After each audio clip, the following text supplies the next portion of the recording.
نحوه سیم بندی الکتروموتورهایی که 3 تا سیم ازش در اومده. 2x2 سیم‌ها رو اوهبیری انجام میدین. الان مشکی با قهوه‌ای 16 اوم، قهوه‌ای و قرمز 31 اوم، قرمز و مشکی 45 اوم. این 2 تا سیمی که بیشترین اوم رو به ما میدن میشن 2 سر خازن.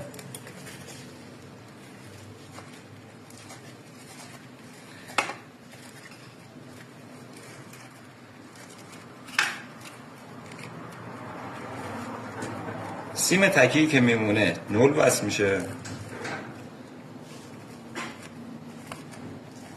برای پیدا کردن فاز یک بار دیگه اون سیم تکی رو با 2 تا سیمی که خازن وصل شده و اوم گیری میکنیم. 31 اوم، 17 اوم. اونی که اوم کمتری میده میشه فاز ما.